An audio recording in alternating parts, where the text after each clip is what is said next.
like Kevin Rudd for a few reasons. I spoke Mandarin. I'm not Chinese, so I don't really care. But good on him. Like, hey, I feel like, to be honest, that's a personal decision. Like, there's a lot of business like ventures when you speak Mandarin. I feel like that's not impressive at all. I feel like if you're not learning Mandarin, what are you doing? You're behind. We got stuck with Vietnamese. They're like, yes, we can. Vietnamese is nice. Vietnam's going to be the next powerhouse, I reckon. Do you reckon? I hope so. Oh, in terms of manufacturing, now you're tickling my fancy in terms with this conversation. Labor power. This is only because we don't like China anymore, apparently. Well, apparently we're not that close friends anymore. If the Chinese-Australian relations don't improve, Vietnam should step up 100% and fill that void. I would hope so for the Vietnamese people. I would hope so for them. And I feel like, actually, no, fuck it. Let's run this conversation. There's a lot of factories in Vietnam now. No real political agenda, just talking about like what I've seen and what I felt during that time. During that time of like this tenuous relationship with China, I did feel like Vietnam, my personal opinion being like, we're a communist country. Let's not forget that. One party system communist country, not unlike China. But I also know that I feel like the voice of the people and the voice of the parties, very different in Vietnam.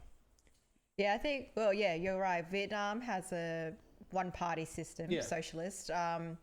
But interestingly, they are open for business. With Australia especially. There's a lot of relationship building that's happened between the two countries, a lot of bilateral agreements, and that's all positive. And if Vietnam comes from a selfish perspective, that's the only way they've realized that's the only way to grow their economy, their country, and their social standing in Asia is to form relations with countries like Australia. Okay. Well, I mean, I know we talked and you said you haven't been back to Vietnam for a while. So you haven't seen what's been going on there, have you? Not for a while. Yep. Last time I was in Vietnam, I say, when I was in uni. So, at least What'd you do? 7 years ago. It's been a while. But, I've got cousins and aunties on Facebook. I see what's happening. You catch up. You see how things are going. You see how people are living. 7 years ago. A lot's changed. Yeah. Wait, was that like during uni? You went on like a holiday trip? No, a family trip, but I was of uni age. Okay, so you're visiting family, yeah. So you're just in Saigon and north where you're from. Cool. And so why haven't you come back? Come back, girl. Time, money, I don't know, busy. I know. Hello. I should go back soon. Eventually I'll go back with family. A lot of people will. This opportunity, a lot of people will. Yeah, go back with family. But I also want to explore the country almost as a tourist as well.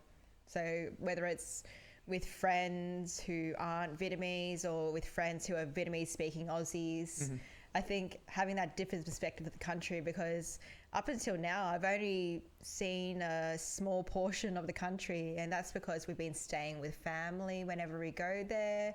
The nightlife looks pretty crazy in Saigon, and I haven't experienced that yet. Saigon. Say it properly, Jessie. Saigon. Get out of here. At least I don't call it Ho Chi Minh City.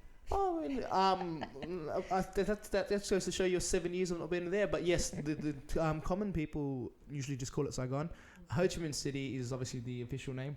But it's like, Vietnamese, bro. To say Ho Chi Minh City is a mouthful. Tan Pho Ho Chi Minh.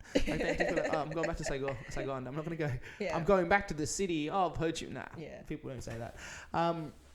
Well, what I've been able to see, having come back, is and accepting that, Vietnam's one-party socialist system. The country in itself, and you read a lot of this when you read articles, they've taken a very capitalist standpoint for their businesses and stuff. That's you notice that as a fact, right? You just haven't come back and seen it all, but they've got more food chains than we do over here. They got Popeye's chicken, they got Texas chicken, they got Carl's Jr. When I was there, I think it was the first Macca's that was opening up. Yes, so it's been a while. Macca's does not perform well in Vietnam. Yeah, KFC does the best because just the model having a Milo with chicken is genius. Oh, just the whole going to an Asian, and most of my Asian time is Vietnam, but going to an Asian country and eating like these flagship places that we eat at, and going, oh, you want to serve me Macca's with iced tea? All right. I really want to try Jollibee. Jollibee. Have it in the Philippines, Yes, because that's its I had OG. it in Vietnam. I didn't love it, and because of that, and this might be a whole snippet about Jollibees I'll put out for the Filipino fans. What? How's it going, guapo? Is I had Jollibee in Vietnam, and it wasn't that great. And then I meet Filipino people, and I go, "Yo, Jollibee ain't shit." Oh, Your Jollibee, you KFC's diss their where is that? national Oh, they food. had. Oh, they're like, what? They want to arc up and everything. Yeah. It's the funniest. What food chains are there? I'm really interested. Oh, now. okay. In Vietnam, you said got Carl's Popeyes. Jr., Carl's Popeyes, Jr. Texas Chicken, Jollibee, McDonald's, KFC. I should know more. Lotteria. Have you heard of that one? Lotte, which is I think it's Oh yes, Korean. yes. Lotteria. They do Yeah. chicken and stuff as well. So those are like It's a fast lot food of chains, right? American ones, right? Yeah. You've also got things like Starbucks coffee. Yes. Oh, that's all- massive. Yeah, Yeah. all those number ones. Do they have Burger King? They do have Burger King. Mm. We have Hungry Jack's. Yeah, Hungry Jack's. Yeah. Burger King's at the airport. Yep, they've got Yeah. that. They definitely have more variety. Yeah. They're not starved for choice in Vietnam. Again, like you said, it's a socialist country, but they're open for business. And Can we you can't- imagine all these American chains trying to open up in Beijing? I can't imagine because I don't know. I'm not educated enough to know. I Can you don't paint think me that that will picture? Like happen. how would that go? You don't think it would go? No, Not in Beijing. Don't they have KFC? I don't know. But You've never been to Beijing? no, I've never been to China. I wanna want to go check it out. Yeah. So let's be careful what we say before they don't let us into China. All right, listen. We're all Asian. Like, we're all cool, you know. I want to go to China too one day. A lot of Vietnamese people again have Chinese heritage.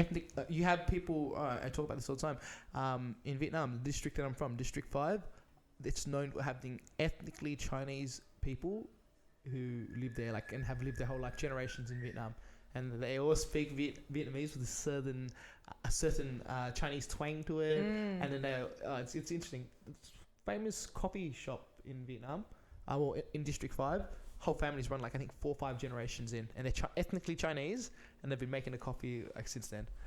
Oh, it's. Do they make a good cafe soda? Frappe. Yeah, cafe soda, exactly. I'm pretty sure they do cafe soda. Yeah, it would have to be. No way they would be doing like.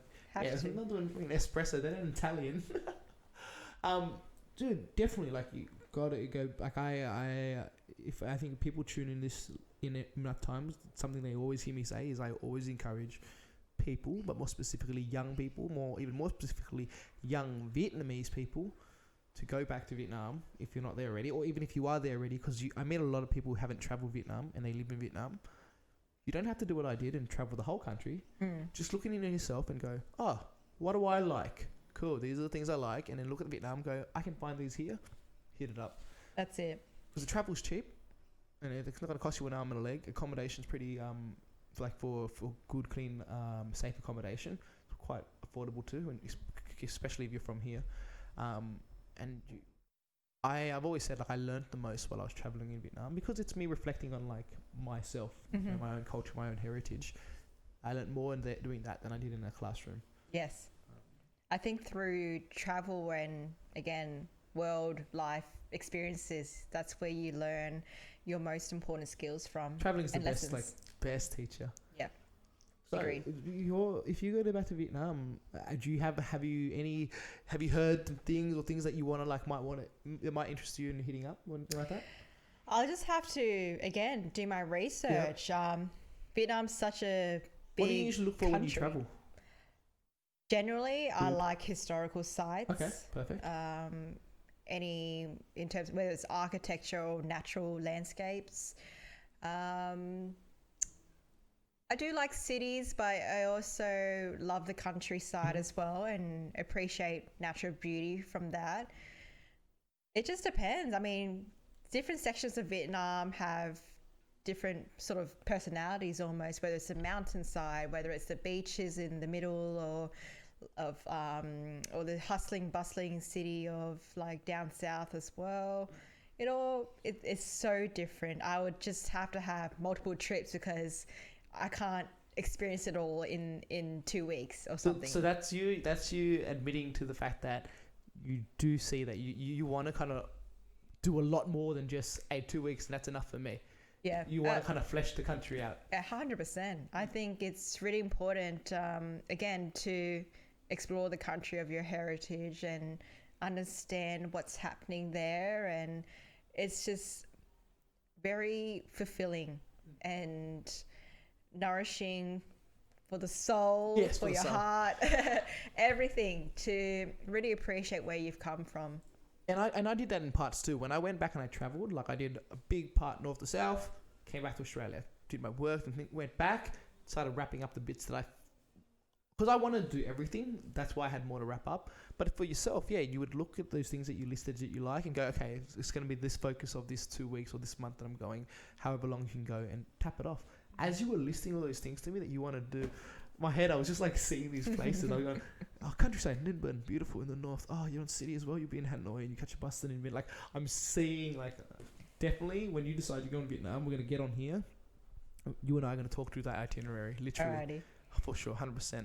Like, one of my favorite things is like tell people like how they should, like, because once you travel in Vietnam, even because you might not know, like I can't tell you right now in that city how you would get to point A to point B, but I could tell you how to think so you know how to get there, because you'd be like, hey, bus or whatever, and talk to the right people, and because it's a hospitality kind of country, everyone's so helpful to tourists. So yeah, it's been you definitely need to get back. I'll let you know. How are we doing for time? I think we're there. I think actually, you know what, a good opportunity. Jessie, anything you want to say, anything you want to, you know, have your minute or whatever, like to say something. Yeah, say really? whatever. Like, you want people to follow your shit or not, or don't follow your subscribe. Shit. Or just anything that you have on your mind, and you've thought, any feelings, anything you want to get off your chest, anything. How you feel about the world lately? What do you want people to know? I think people need to calm down sometimes. Christmas is coming. Let's unwind. Yeah, I mean, this year has been pretty crazy for everyone. And hope everyone's safe. And if you want to learn more about the Young Liberals, let me know. And I will have her back on, yes. If you want to call her out on crap that you think that she was wrong about, do it. Because then we can have the discussion. But let's be respectful. Let's definitely do that. Because then that's the only way we're going to learn.